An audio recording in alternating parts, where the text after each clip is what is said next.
سڵای خۆی گەورە لێوە لە بینەر و بیسەرانی کەناڵی ئاسمانی پەیام بێت جەژنی قوربانتان پیرۆز بێ و حەجی حاجیان قوبوڵ بێت لە گوندی نەوێم لە بناری سوورێن سونەتی قوربانیکردن بە کۆمەڵ ئەنجام دەدرێت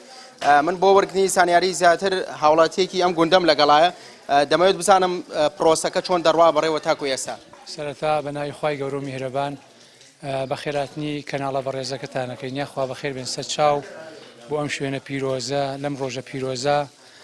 بەڵێ ئێمە وەکو گوندی نەوێ سەربەناحی خوڕماڵ و قەزای هەڵەبجەی شەهید شاری هەڵەبجەی شەهید مەحافەزەی هەڵەبجە ئێمە هەموو ساڵێ هەڵدەسین بەم قوربانیە لەم شوێنە پیرۆزە هەموو خەڵکی ئاوایی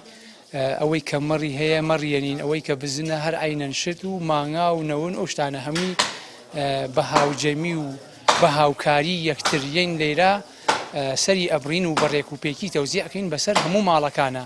سوپاس بۆ خوای گەورە خوای گەورە تەمەنێکی پێ بەخشینەوە لەم جەژنەی قوربانە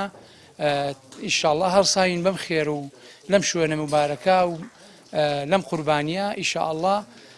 و هەچ کەس میوانیشی بێ ئێمە یخینە سەر چاومان و بەشی ئەنێرین و بۆ ئەوانەی کە ڕێبوارن هەر عینەن شت لەخوا بە زیابێتر 68 ماڵێکین 65 تا 68 ماڵێک سوپاس بۆ خۆی گەورە ماڵ وا هەیە 8 کیلۆ 10 کیلۆ تا 15 کیلۆش ئەڕوا ئەوەی کە بە پێ سەر خێزان تەوزیعەکەین بەسەر هەموو ماڵەکانە ماڵانە بە کۆمەڵم قوربانی ئەنجامەدەن ئەگەر پرسیاری ئەوش بکەم لە بابا پیرانەوە ئەمەتان بۆ ماوەتەوە لەخوا بە زیابێ چەند ساڵێکە من لە ساڵی تقریبا 95 و 6 و کاتینەتەوە بەم شێوەیە هەموو ئاوایی یین بۆ حوشەی مزگەوت چیمەتویکی پاک و پوختە و بیرمان هەیە و زۆر شوێنێکی پاک و پوختەیە و هەڵدەسین بەم قوربانیە لێرە هەڵدەسین بە قوربانیەکە بەڵێ دەستان خۆش بێ خوای گەورە قوبوڵیکە سەر ڕای نەدانی موشە پێش دەژن بەڵام هاوڵاتیان بە گەرموگوڕیەوە بەشداریەکەن لە ئەنجامدانی سونەتی قوربانیکردن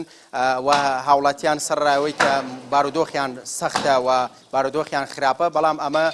کاریگەری تێنەکردون و سونەتی قوربانیکردن ئەنجام دەدەن.